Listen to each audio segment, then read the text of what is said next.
On va dire avant l'heure, c'est pas l'heure, après l'heure, c'est plus l'heure. Alors, bonjour, les trois, quatre qui sont maintenant là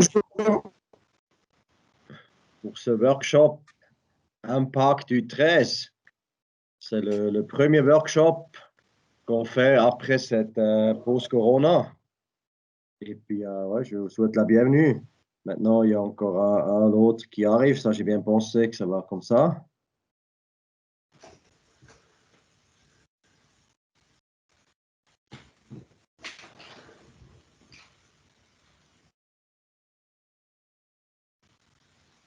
Voilà. Alors,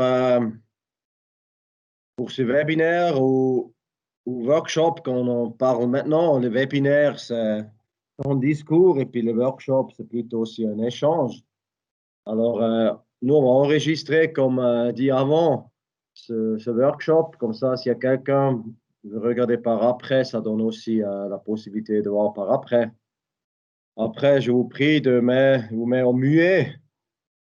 Puis si vous avez des questions, vous allumez le micro ou bien vous posez à la fin. Puis vu qu'on n'est pas nombreux par chat, on va laisser tomber. On va juste se connecter. Comme ça, il y a tout le monde. S'ils ont des questions, ils peuvent rentrer dedans. On a encore un qui vient. Alors, si vous mettez tous muets. Salut. Salut Marc, on a déjà commencé. Alors, on va continuer dans le système. Alors, l'objectif de ce webinaire Impact U13, c'est que les participants apprennent à connaître la philosophie de la formation au niveau de U13 et comprennent la signification du concept de formation. Et puis, un deuxième objectif, c'est dans le cadre des tournois en longueur 4x4, vous recevez des exemples pratiques comme pour employer après avec vos enfants. Et puis, si je ne me trompe pas, je crois en Suisse romande, vous ne faites plus tellement des matchs 4x4. J'ai appris, mais peut-être ce n'est pas juste. Alors, les thèmes qu'on va traiter, on va aussi juste voir un peu l'aperçu des championnats. Après la philosophie de la formation de Swiss Ice Hockey, y compris Swiss Med Hockey. Après, en bref, le FTM U13. Après, Impact U13. Des questions-réponses, mais ça, vous pouvez aussi poser entre deux. Et puis, le playbook tournoi 4-4, comme dit avant. Et puis, un peu aussi comment la suite. Alors, là, une image. Peut-être vous arrivez à imaginer qu'est-ce que c'est. Sur une grande image, la partie U13. Oui, c'est une partie d'une grande image. Si cette image, elle est,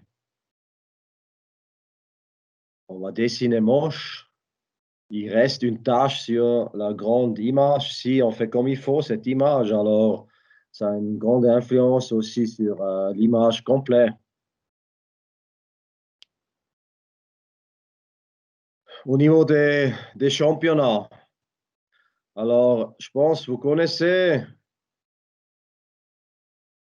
Impact avec ses domaines stratégiques, la relève. Alors on connaît le recrutement. Là, ça concerne plutôt le U11, U9 et puis école de hockey. On a une partie animation, qu'on peut dire fan, hockey, fan, sport. Le mot fan, il est même pas trop les gens, mais ils jouent pour le plaisir et puis ils ont rarement l'objectif d'aller en NHL, mais ils s'entraînent et puis ils aiment le sport. Ambition, c'est un peu entre deux, entre le talent sport. Et puis là, ils ont quand même des ambitions. Ils s'entraînent avec des objectifs. En flan hockey, aussi en ambition, mais en animation, ils ont aussi des objectifs hors glace et suite et suite. Et puis après le talent sport, là, l'objectif, c'est à la fin de sortir des joueurs pour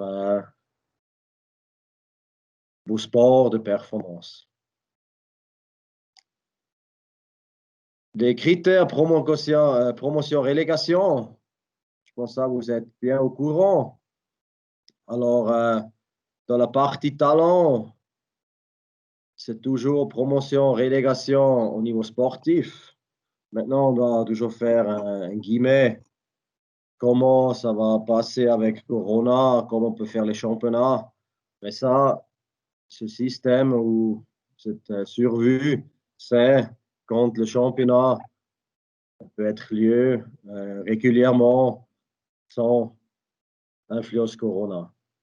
Alors, dans les U13, il y a un critère de catalogue. S'il y a plus que 12 équipes par région, ces critères, c'est accepté chaque fois par les assemblées régionales. Alors, c'est vous pouvez aussi décider qu'est-ce que sont les critères de ce catalogue. Là, à gauche, ou plutôt à droite, là, je parle un peu moins. U17, il y a aussi U17 top, U17A, catalogue des critères, ligue sur inscription, ici, et puis là aussi. Alors, comment organisons-nous nos championnats? Alors, il y a une partie, une pyramide de performance, et puis là, le gris, on pourrait dire plutôt sport, loisir. Alors, pour les critères, voilà, il y a les classes de jeu qu'on définit. Mais, oui, les classes de jeu, maintenant, on a Elite, Top et A. Est-ce que c'est correct comme ça? Une grande question. U13 aussi, est-ce que c'est correct dans une classe Elite, Top et A? Une question à poser, c'est est-ce qu'on s'oriente vers la performance ou bien vers le loisir? Alors, il doit aussi donner on doit aussi donner des réponses. Alors, je pense que la partie élite, c'est plutôt orienté vers la performance et puis la partie A, plutôt vers le loisir. Après, il faut aussi considérer les structures des clubs. Alors, pour participer au niveau performance, je pense que ça ne va pas suffire de commencer au mois d'octobre la classe, un entraînement par semaine. Alors, si on veut faire partie d'une catégorie, il faut aussi amener certaines structures du club. Une autre question pour nos championnats, est-ce qu'on va organiser ça régional ou bien national? Régional aussi, la Suisse romande, elle est assez, comme on dit, large.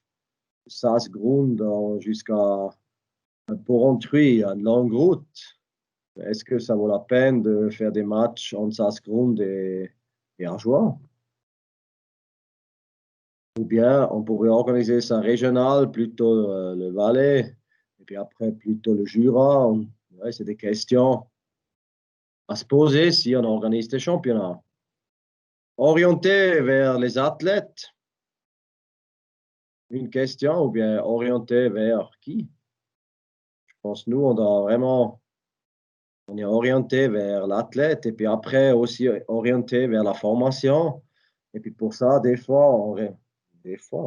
nous, on fait les réflexions sur une orientation vers l'athlète et puis la formation. Promotion-relégation, c'est toujours une grande question. Il y a les promotions et relégations au niveau sportif. U13, est-ce que ça fait sens? Bonne question. Après inscription libre, nous, on pense aussi que les clubs, ils ont aussi des compétences, ils connaissent bien leurs joueurs. Et puis, pourquoi pas laisser leurs compétences et dire, voilà, cette année, j'ai une équipe U13A et l'année prochaine, j'ai une équipe U13 élite. Pourquoi pas? Alors, la liberté, on va laisser au club. S'il y a plus de clubs qui s'inscrivent pour, par exemple, au parti élite, alors on doit quand même pouvoir cibler parce qu'on pense que, par exemple, les U13, élite, 12 équipes par région, c'est largement suffit. Peut-être vous avez appris cette année en Suisse centrale, on a eu 16 équipes pour les U13 élite. On a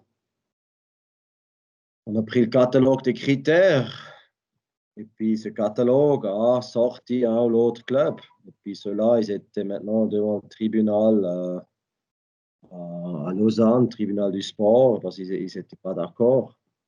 Voilà, c'est là où on se trouve au niveau d'organisation du championnat. On fait le mieux possible, mais on ne peut pas contenter tout le monde comme ils veulent. Après, ces championnats aussi, en fonction du FTM, là, vous connaissez aussi la pyramide.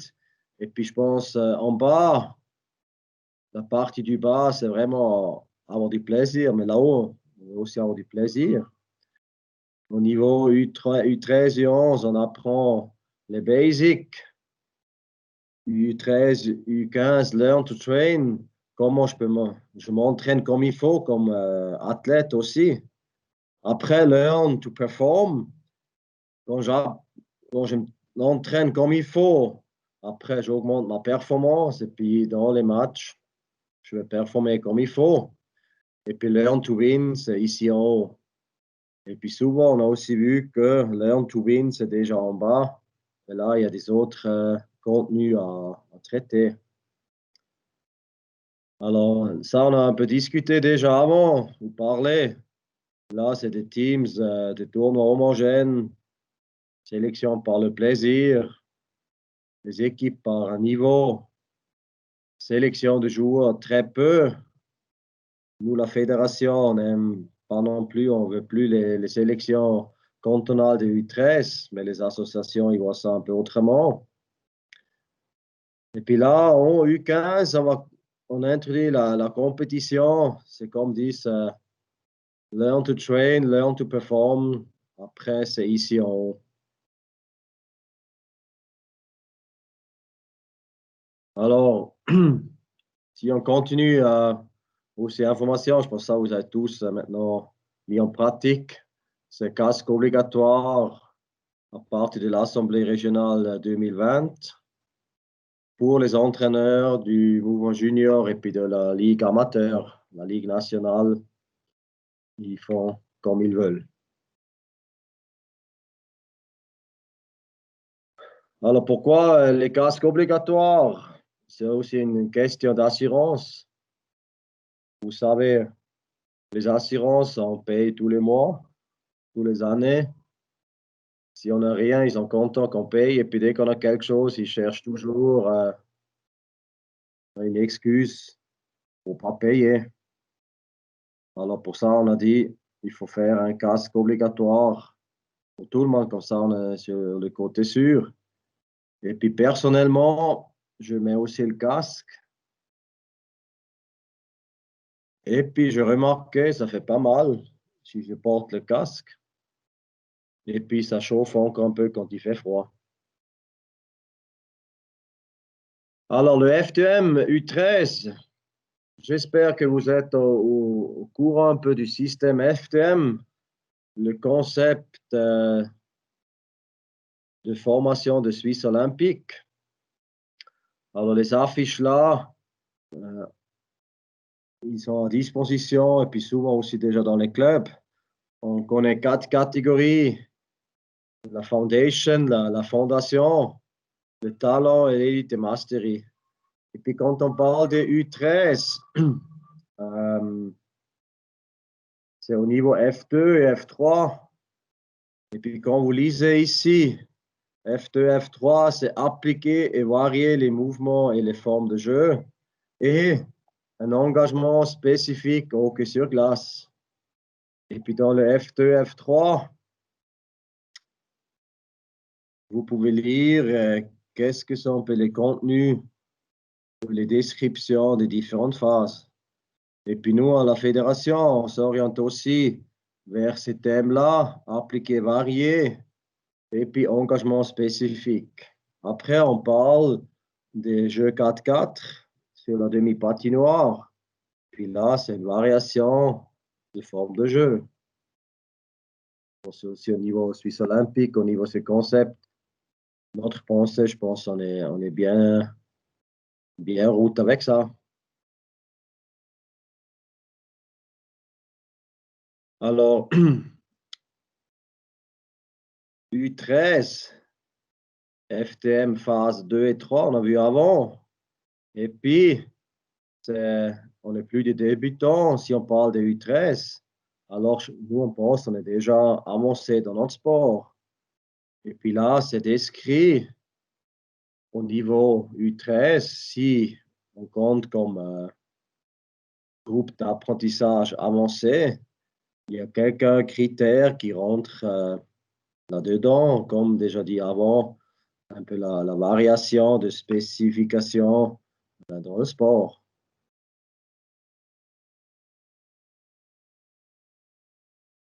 Là, en bas aussi, les avancés doivent être en mesure d'adapter leur attitude en différentes situations. Et puis là, on revient après sur les 4x4 en longueur. On pense aussi, ça rentre ici dedans, dans le contexte ici.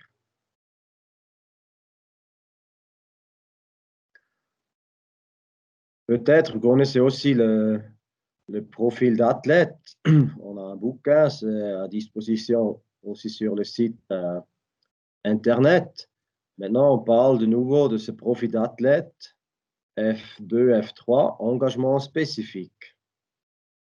Alors, si on parle maintenant de sciences du hockey, il y a intelligence du jeu, on va acquérir sensibilisation offensive, acquérir défensif, on va appliquer gestion du puck aussi.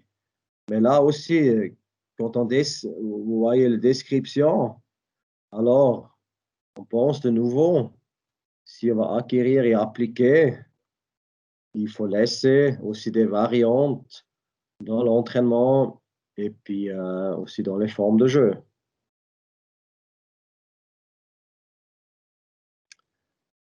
Un petit peu psychologie du développement de l'enfant. Peut-être vous connaissez ces phases sensitives ou sensibles. Euh, Gouaillé, à 11-12 ans, on parle des U13 maintenant. Ils sont pleins dans l'apprentissage de l'âge d'or, qui est environ entre 8, 9 et 12 ans. Et puis là, on voit, alors, si on a beaucoup de variations, ça aide à développer les enfants parce qu'ils apprennent vite et puis ils ont besoin de variations pour stabiliser leur mouvement et aussi leurs compétences dans le jeu.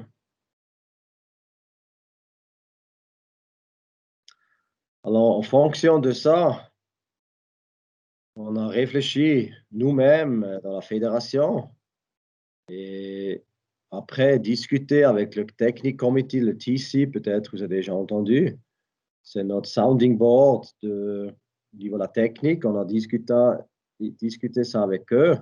Et puis on a introduit ou mis en requête pour les assemblées régionales certaines adaptations au niveau du degré U13 qui certaines étaient déjà adaptées l'année passée, la saison passée, puis il y a certaines qui viennent de nouveau cette saison.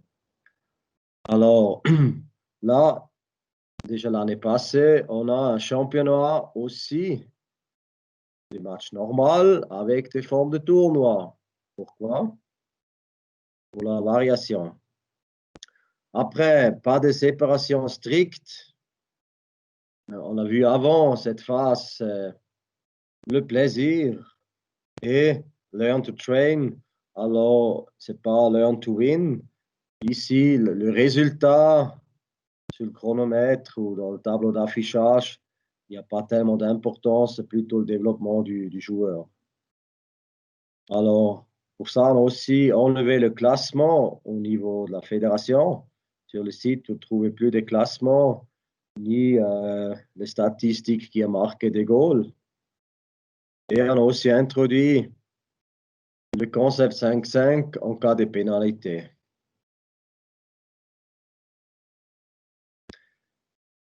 Là, vous voyez en gros, comme résumé, toutes les mesures qu'on a prises au niveau des U13. Et puis, des fois, on pense qu'on va juste introduire quelque chose pour faire quelque chose. Mais on a toujours une raison pourquoi on a cette adaptation et on a aussi des objectifs. Ligue sur inscription, ça on a déjà dit avant. Les entraîneurs, ils connaissent le potentiel de l'équipe et puis pourquoi pas les laisser choisir les clubs dans quelle catégorie ils vont s'inscrire. Plus des classements, on en a parlé. Les objectifs, la formation de tous les joueurs en premier plan, sans pression du résultat. On a aussi remarqué, ou on avait remarqué, que certains entraîneurs, après, ils laissent les joueurs à côté si il faut gagner des matchs pour le classement, pour le résultat du tableau d'affichage. Et notre avis, c'est qu'il faut développer tous les joueurs et puis laisser jouer tout le monde qui vient au match. Là, plus des classements individuels et statistiques, c'est pas important qui marque les goals.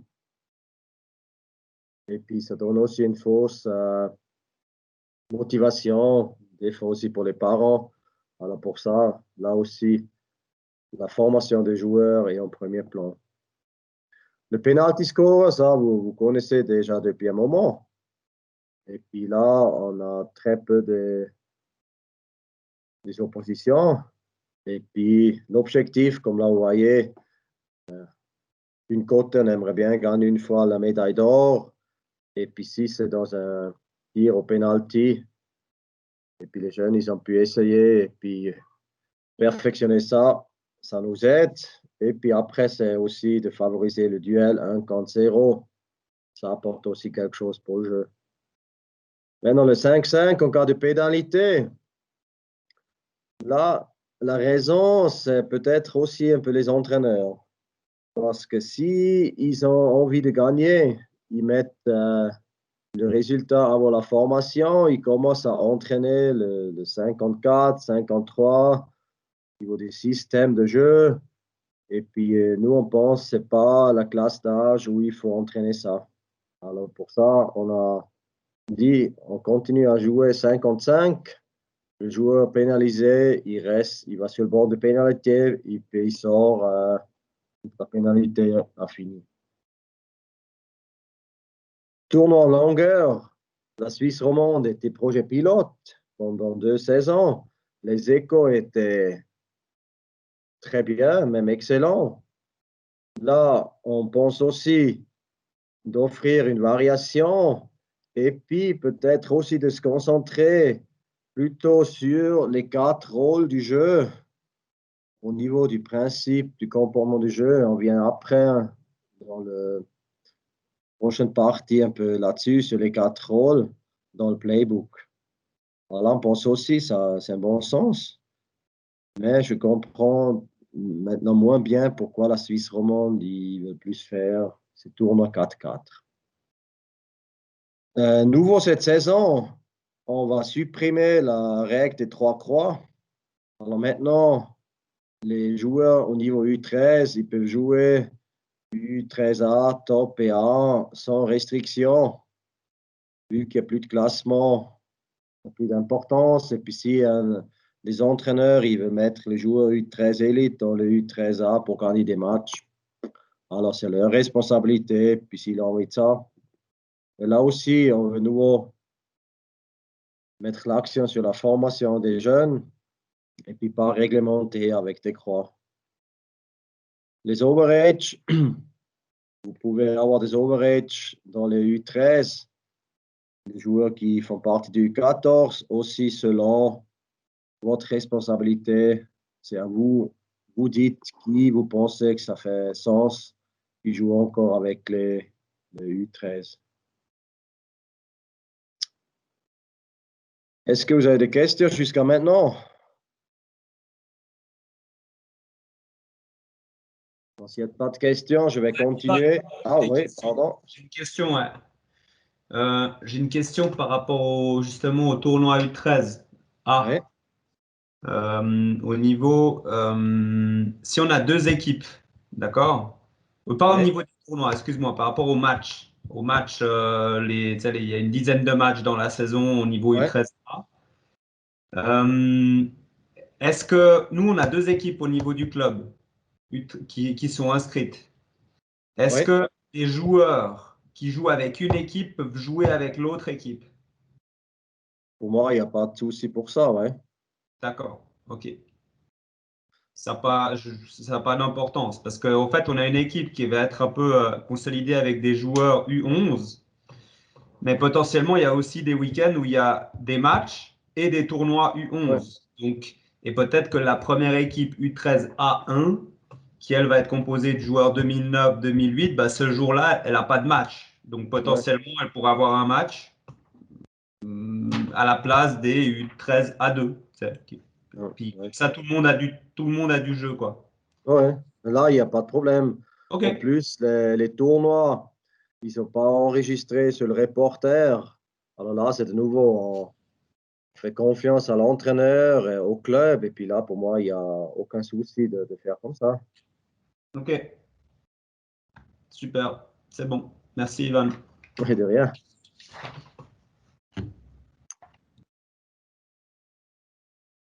Voilà, on va continuer avec les décisions du technique comité. Celui-là, j'ai déjà parlé. Alors, c'est eux qui ont décidé qu'on va jouer avec cette règle 5-5 au degré U13. Et puis, si ça c'est décidé, alors c'est décidé. Et puis, c'est pas après, comme on dit, au goût de l'entraîneur de dire, nous, aujourd'hui, on joue autrement. C'est comme pour les règles, par exemple. Aujourd'hui, on joue sans pénalité, on peut se foutre en bas comme on veut. Alors, le règlement, c'est le règlement. Puis, c'est pour tout le monde la même chose. Et puis, pourquoi je dis ça? Parce qu'on a eu des échos déjà dans la préparation. Certains entraîneurs, ils font un peu comme ils veulent. Puis, c'est pas un choix. Un règlement, c'est un règlement. On est plutôt strict. Alors, penalty score, on a déjà parlé. Là, je rentre plus là-dedans. Ce qu'on aimerait aussi, si on a des tournois 4-4, on va jouer à 4 équipes. Normalement, maintenant, il y a ce thème Corona. Là, on laisse un peu plus d'ouverture et plus de liberté aussi au niveau des mélanges d'équipes. Là, les COJU, ils ont le droit de modifier ces tournois, peut-être seulement faire à 2 équipes si l'organisateur y veut. Ou là, on est plutôt souple cette saison à cause du Corona. Normalement, aussi le technique comité, ils ont décidé de jouer 4 contre 4 avec 4 équipes. Et puis voilà. Et puis s'il y a une équipe qui désiste, il faut trouver des solutions. Soit les autres, ils amènent un peu plus du monde pour faire une équipe selection. Ils ont aussi le droit de changer les joueurs. Alors, le but, c'est de jouer. Les feedbacks qu'on a eu maintenant, c'est en allemand, mais en Suisse romande, on a aussi reçu des feedbacks. Alors, les feedbacks sont très, très positifs de vous, les entraîneurs. Mais après, au niveau de la politique, de hockey, on a un peu plus de résistance. Et puis là, nous, on ne sait pas pourquoi les entraîneurs, ils sont pour. Les dirigeants du club, certains, ils sont contre. Maintenant, Suisse romande, certaines classes d'âge, ils ne font plus. On se pose quand même des questions. Pourquoi? Alors, pour le playbook, tournoi 4 contre 4 en longueur, les feedbacks étaient, ouais, c'est chaotique. Certains entraîneurs mettent toujours quelqu'un en avant pour jouer la carotte. Ça donne pas de jeu, pas de sens. Et puis là, Lele Celio qui nous écoute aussi maintenant, pour Ambry, il a développé un playbook pour ces matchs 4-4 en tournoi en longueur. Et puis, il nous a mis à disposition ce playbook et puis on a adapté un petit peu Swiss Ice Hockey-like. Et puis moi, j'aimerais bien ne pas juste passer ce playbook. Il est aussi disponible sur notre site de Swiss Ice Hockey sous FTM U13. Vous trouvez ce playbook. Alors,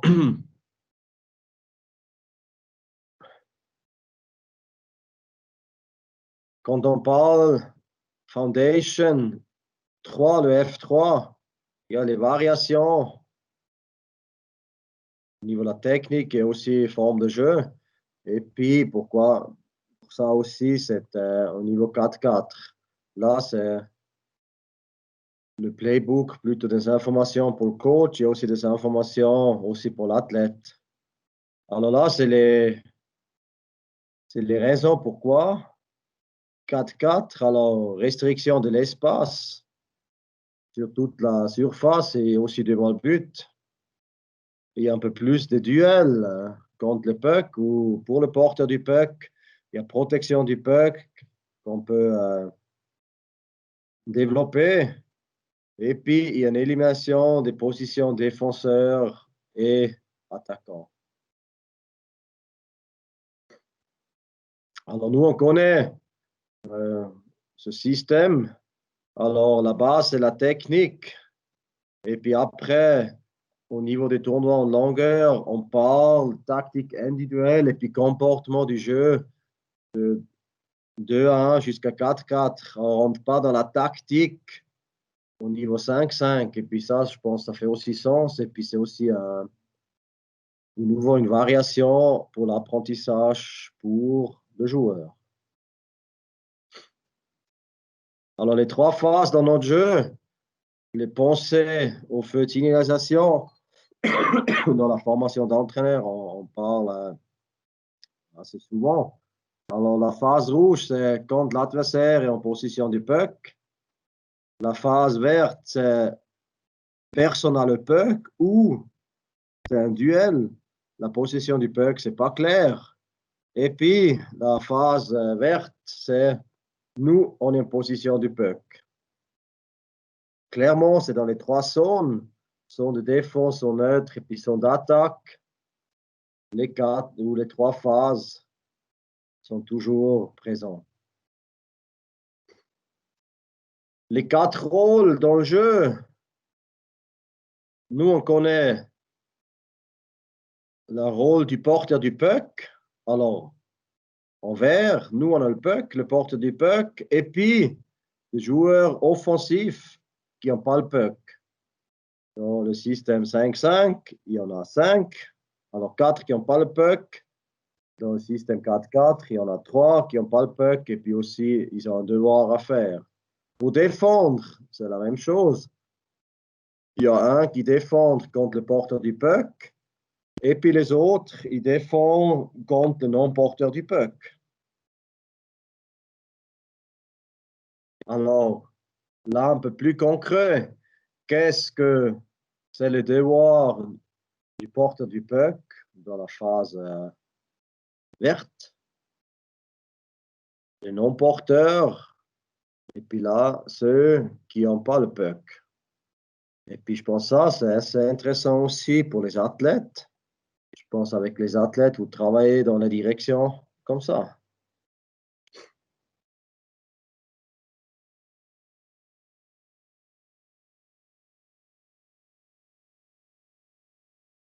Testant, rien qui vient encore.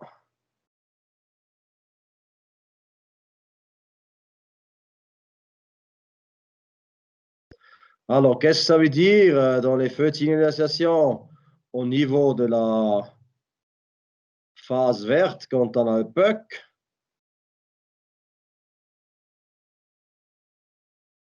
Quand on a un duel, qu'est-ce qu'il faut faire dans la phase jaune?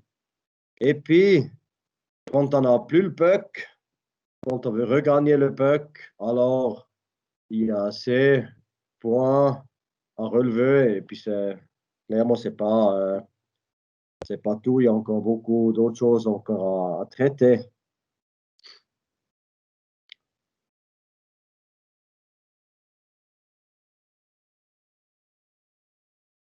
Alors, nous, pour le coach, nous, on aimerait bien que les 4 positions, défenseurs et attaquants, on laisse peut-être plutôt à côté de fixer ces positions, de dire, voilà, toi, tu es défenseur, tu as le droit d'aller jusqu'à la ligne bleue, puis pas plus loin. Toi, tu es attaquant, tu as le droit de faire ça. Alors, pour ça, on a adapté le playbook de Lele aussi en fonction de ces 4 rôles. Alors là, peut-être un concept que vous pouvez dire pour vos U13 là. Alors, switch quick,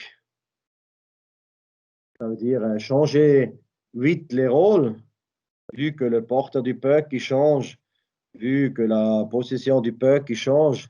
Alors, on a mis ce mot switch quick.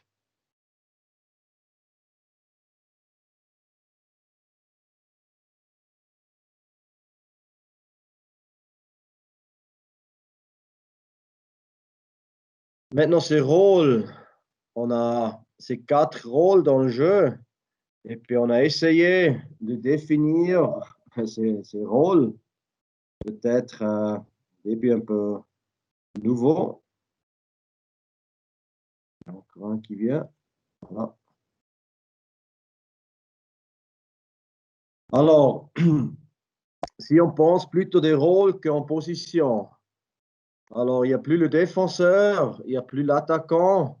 On est dans la phase, soit en rouge, on n'a pas le puck, ou en phase verte, on a le puck. Alors, on a un P, celui qui est près du puck, c'est le P, le pressure, la pression. Alors, soit il fait un play, un jeu, ou bien il fait la pression sur le porteur du puck. Le deuxième, dans le vert, c'est celui qui donne du support au porteur du puck. Et puis en rouge, c'est celui qui donne du support à non-porteur du puck. Le troisième rôle, le triangle. Alors lui, un offensif, il essaie de créer l'espace. Comme ça donne avec le support, le porteur du puck, ça donne un triangle d'avoir Cookie, le porteur du puck, en deuxième option. Dans le contraire, lui il crée aussi le triangle pour fermer un peu la distance sur le porteur du puck. Et puis le quatrième phase, c'est un D. C'est celui qui crée la distance, la carotte, ou bien qui ferme la distance, le gap. Et puis au niveau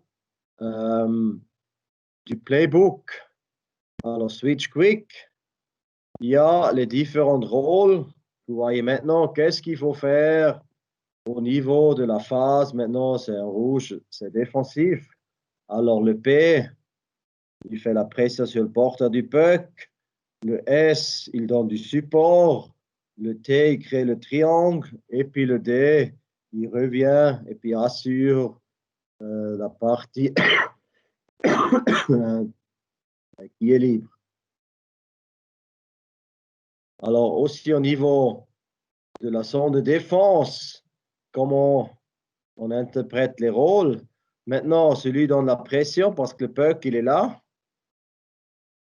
Lui donne du support, lui, c'est le triangle, et puis lui, il garde plutôt la distance. Si le puck, il change là-haut, alors c'est lui qui est le P. Celui qui est le plus proche, après, il donne du soutien, peut-être celui-là. Il crée le triangle, et puis l'autre, il couvre l'espace. Dans la zone neutre, la même chose. Le D, ce n'est pas le défenseur, c'est celui qui assure sur la distance parce que le puck, il est là-haut.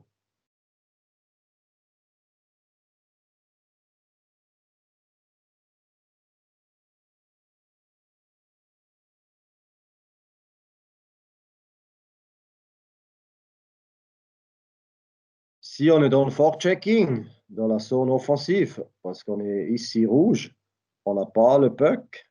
Alors le forechecker aussi fait la pression au but. Deuxième dans du support. un triangle, et puis lui, il couvre un peu la distance. Si le puck, voilà, ça change les rôles. Si lui, il est ici devant, et puis lui derrière, alors ils vont changer les rôles. Alors là, vous voyez, on définit plutôt les rôles que les positions. Et puis les rôles, ils ont, ce qui est bien pour mon avis, les rôles, ils définissent toujours aussi les tâches qu'ils ont à faire. Et puis ça nous aide aussi à développer le jeu. La même chose, c'est quand on a le puck, switch quick. Alors, maintenant, c'est en phase vert. Nous, on a le puck, le porteur du puck. Qu'est-ce que fait le support? Ah, il doit créer une option de passe.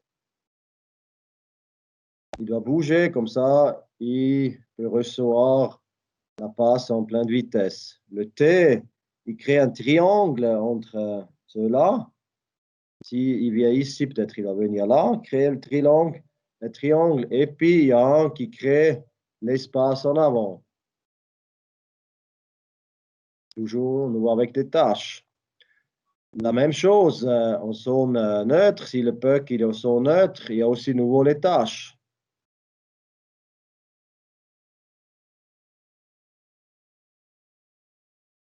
Peut-être avant, c'était lui. Lui, c'était le porteur du puck. Et puis maintenant, il n'est plus le porteur du puck, vu que le puck il est déjà devant. Alors, il doit suivre le joueur pour après être une option de passe, par exemple. Et puis dans la zone d'attaque, lui, il était avant ici derrière. Maintenant, il est là. Et puis, il est comme quatrième joueur, une option de passe au niveau de distance. S'il était plus vite que l'autre et puis maintenant il est là, c'est quelqu'un d'autre qui prend son rôle et puis aussi son devoir.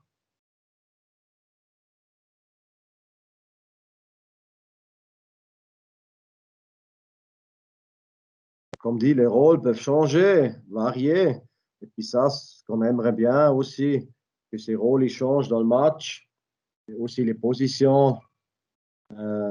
Pas que celui-là, s'il est défini comme défenseur, il doit rester ici. Mais si le jeu il demande, il coupe en avant, c'est quelqu'un d'autre qui remplace.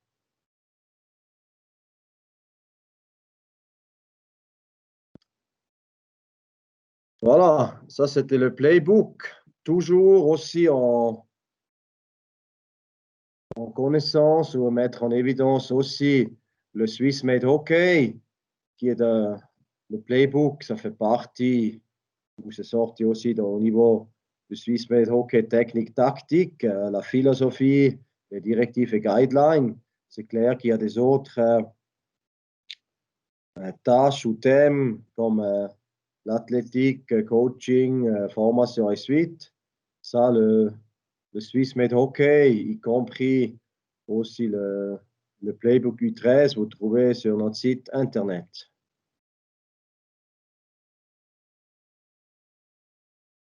Est-ce que vous avez des questions maintenant sur ce Playbook, des feedbacks?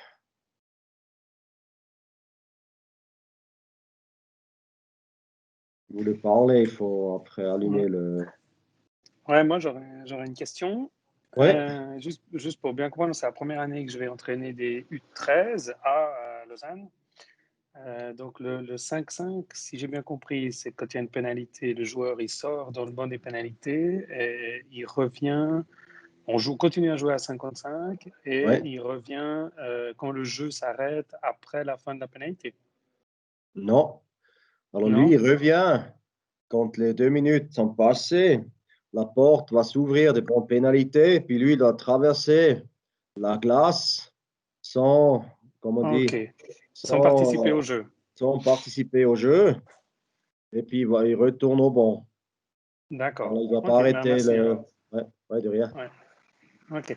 Et puis, autre chose encore, donc l'année passée, j'ai coaché les U15A de Lausanne et j'étais très déçu de ne pas faire les penalties avant le début du match. Ouais. Ouais, je peux mettre ma vidéo, en fait, comme ça tout le monde me voit peut-être. Avant le début du match, on ne faisait pas les pénaltys, seulement Valais, on faisait tout. Donc là, si j'ai bien compris, cette année, ils ont décidé que dans les matchs, U13A aussi, U15A aussi, il y aura les pénaltys, 5 pénaltys avant le début du match. C'est juste? U13A,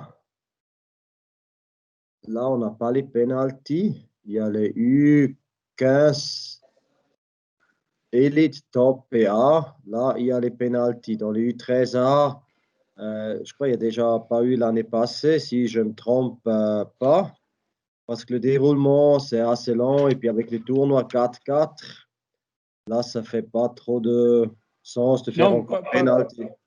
non, mais alors, ça c'est clair, dans les tournois, il n'y a pas de penalty, Ouais. mais par contre, dans les matchs, parce qu'on a, comme a dit avant Marc, on a une dizaine de matchs à 55, et puis moi, je crois que j'ai 4 tournois avec 4 équipes. Donc, pour les matchs, il n'y aura pas les penalties au niveau U13A. C'est Oui, juste. si je ne me trompe pas, oui. Mais Ok. après le webinaire, je vous envoie encore le règlement. L'année dernière, il y avait des pénaltys sur les matchs 5-5 pour les U13A.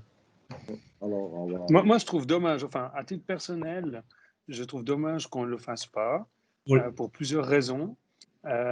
Déjà, les enfants, même s'ils sont à fun, loisirs, ils ont quand même des rêves. Et puis de faire ces penalties, c'est un petit peu, c'est peut-être ce qui leur permet de faire le plus comme les grands. C'est une phase de ouais, jeu où c'est comme un grand, parce qu'il n'y a pas de différence. Tu es seul face au gardien, et puis voilà. Alors que quand on joue à 55 à ce niveau-là, bah, c'est clair que c'est pas du tout le même jeu que des élites ou des trucs comme ça. C'est très différent, voilà, à cause du niveau. Mais ce petit ouais. moment de penalty, c'est un énorme plaisir pour les enfants. Et je trouve dommage qu'on ne puisse pas leur donner pour ce groupe loisir.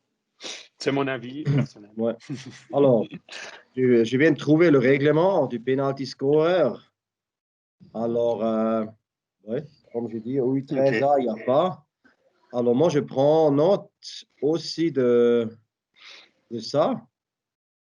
Et puis, peut-être, si tu donnes aussi ton feedback au Coju, aussi à Philippe Rabou, moi, je prends ça avec moi aussi. Peut-être on adapte ça encore.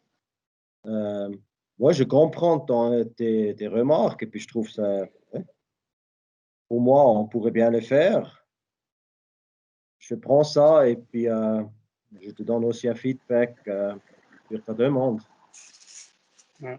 Et puis, puisqu'il y a Marc et Claude, deux autres romans en ligne, je profite. Donc, les tournois 4 contre 4, enfin, moi, je n'ai pas demandé à Morier, à Lausanne, j'ai une séancière, mais on n'a pas parlé de ça.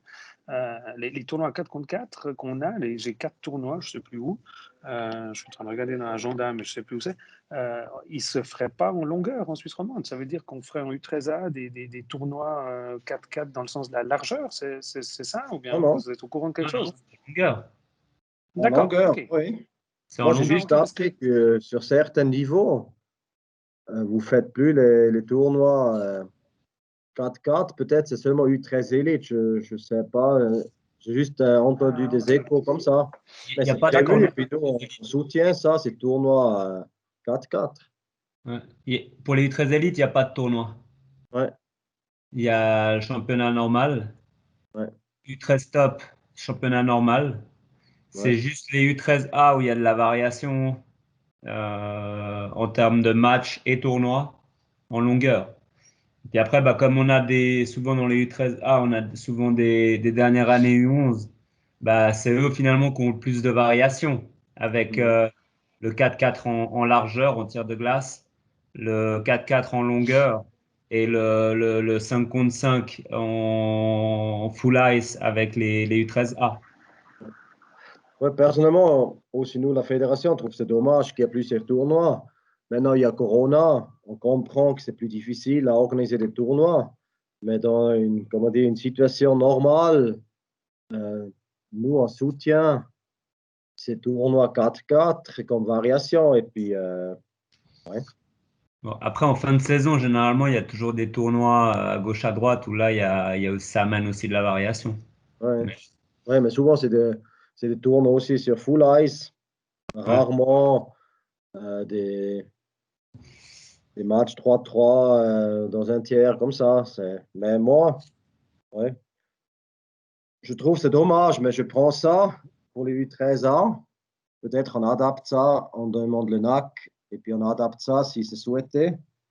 Et puis pour les tournois U13, top et élite, longueur, oui, on a aussi pris note, et puis voilà.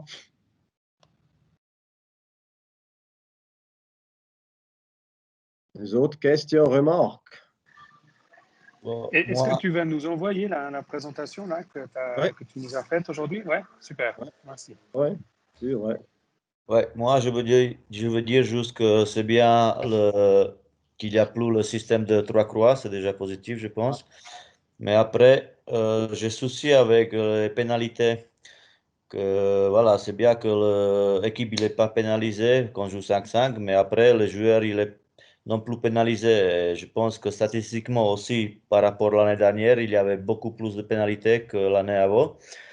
Et le joueur, en fait, il est 2 minutes de l'autre côté, comme si il était sur le banc. Alors, c'est très compliqué à expliquer que, voilà, il ne faut pas faire des fautes parce qu'il n'est pas pénalisé. Est-ce que, on ne peut pas le laisser un peu plus longtemps sur le banc de pénalité ou il attend qu'il y a arrêt de jeu ou tout comme ça? Parce que les joueurs, en fait, ils sont un peu fous de faire des erreurs.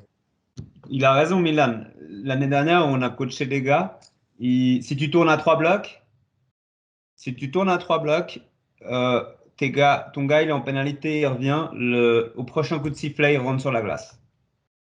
Donc, Ouais. en fait, le gars, c'est comme s'il était Sur le bord de joueur. bon, mais en fait, ça change rien au niveau de son temps de jeu.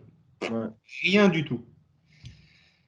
Oui, ce niveau éducatif, je prends ça avec aussi. Dans 2 semaines, on a une séance là, du technique comité. Je prends aussi cette remarque-là, que le côté éducatif manque maintenant au niveau du jeu. Tout le monde, ou presque tout le monde, a le même avis que c'est une bonne chose de continuer à jouer 5-5. Mais l'aspect éducatif, quand tu fais une erreur, il manque. dans Ouais, mais cette moi, règle-là. moi, Ivan, je coach la cantonale, j'ai coaché des U13 élites, j'ai coaché des U13 top, et je suis pas d'accord avec ça. Je trouve que de supprimer la possibilité à une équipe de pouvoir s'exprimer parce qu'il y a un joueur de moins, au niveau déjà mental, ça les met dans une zone de stress où ils doivent s'adapter. Donc en termes de learning, on leur enlève pas ça. Combien de fois tu vas en sélection cantonale avec tes U13 et tu fais un tournoi et puis tu te retrouves que même quand tu es à 5 contre 4, je disais avant, c'était pas un avantage. Combien de fois je me suis retrouvé avec jouer un power play et tu te prends le goal parce que les gars, ils savent pas le gérer.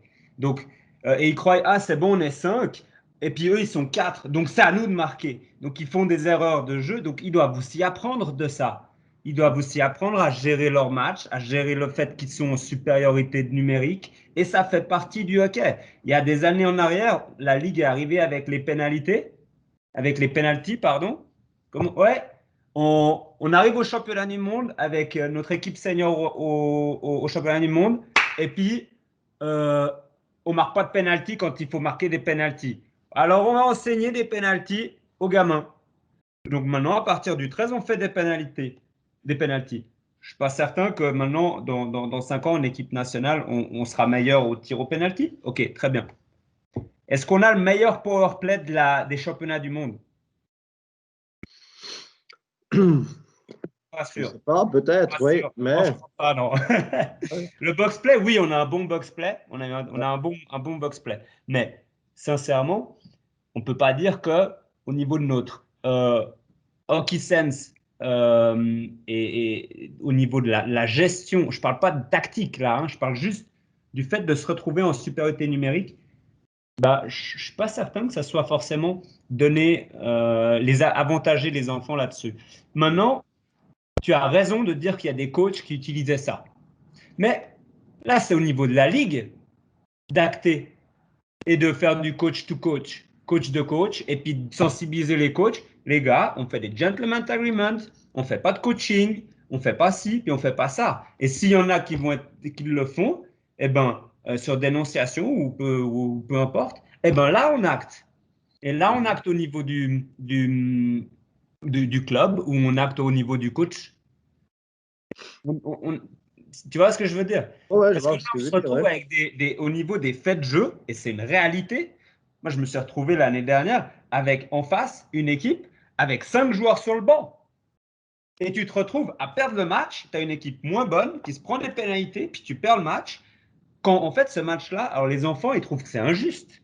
Ils disent, waouh, les gars, ils sont pénalisés, ils sont 5 sur le banc, je me suis pris des slash, etc., etc. Puis l'équipe 5 contre 5, tranquille. Ça génère un sentiment d'injustice au niveau des enfants. Puis je suis pas sûr qu'à 12-13 ans, ou 11-12 ans, tu aies la capacité de comprendre cette injustice. Donc je pense que la Ligue, elle fait vraiment pas juste avec ça. Et je pense qu'il y a vraiment un travail vraiment profond et une vraie réflexion à avoir par rapport à ça. L'année dernière, en Suisse romande, ça n'a pas été un succès. Ça n'a pas été un succès et ça fait l'unanimité au niveau de tous les coachs élites, au niveau de tous les coachs A. Tout le monde le dit. Tout le monde. Ouais, je prends note de tes remarques, aussi ton avis. En Suisse, on a libre avis, et puis je trouve c'est bien que vous vous exprimez aussi maintenant ici. C'est clair, il y a différentes optiques à voir au niveau du développement du jeu. Est-ce qu'à l'âge de U13, c'est le moment à introduire le jeu supériorité numérique inférieure? Non, mais gestion de Parce l'espace. que, Gestion de l'espace, oui. Gestion de l'espace, de l'environnement, oui, tout à fait. oui, alors si tu dis gestion d'espace, je suis, ouais, pourquoi pas.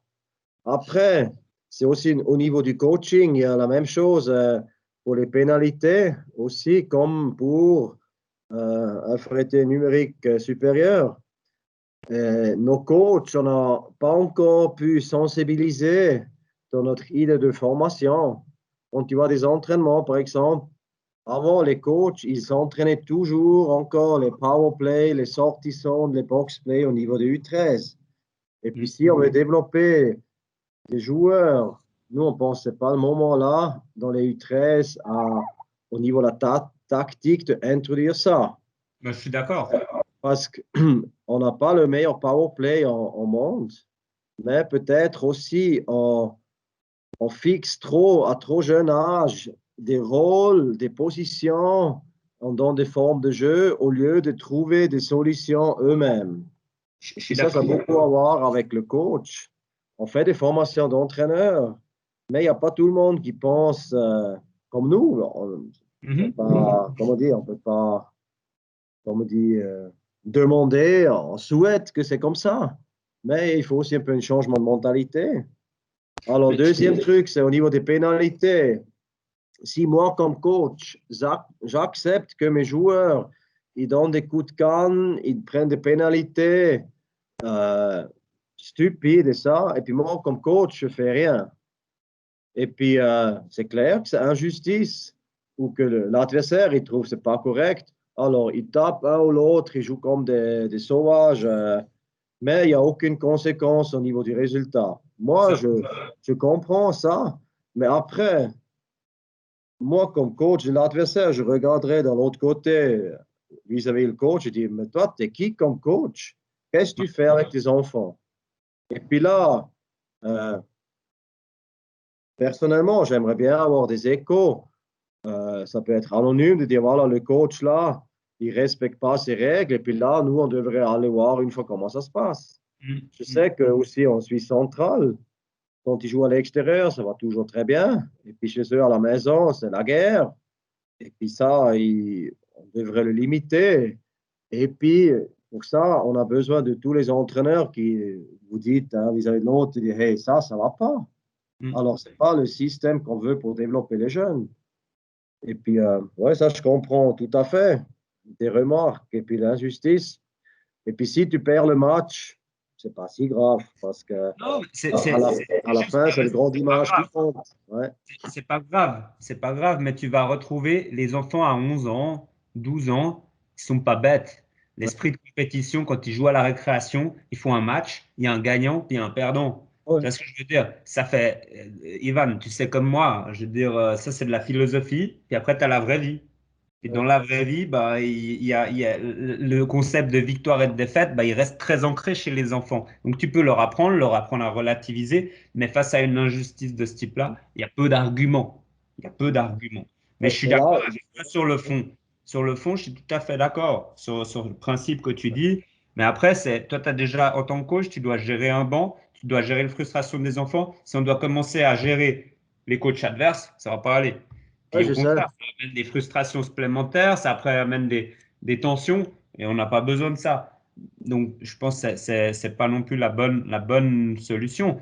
Après, tu parlais des enfants. Moi, un enfant qui revient du banc puis qui a fait une faute, tu sais, as des fois, on parle de comportement défensif. Un comportement défensif, peut-être l'enfant, il a fait un slash, malheureusement, au mauvais endroit, mais le comportement défensif, il est juste. Tu vois, il a Ouais. back-checké, puis il a essayé de faire un geste de OK, ça fait une faute. Bon, ben, ma foi, ça fait une faute. Il revient, tu vas pas le repénaliser. Le rôle de l'arbitre, il est de pénaliser.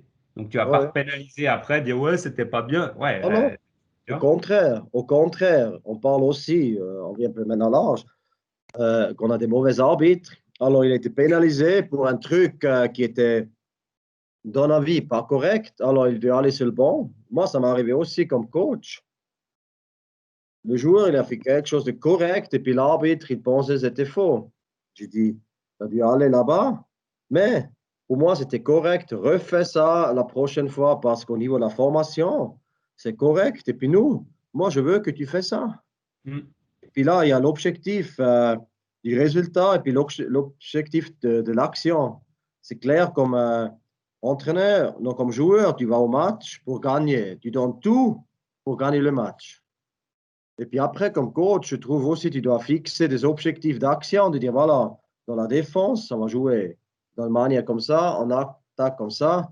Même après, si tu as perdu le match, tu as toujours des trucs à relever selon les objectifs d'action. Alors, c'est ça un peu aussi l'idée là-dedans. OK.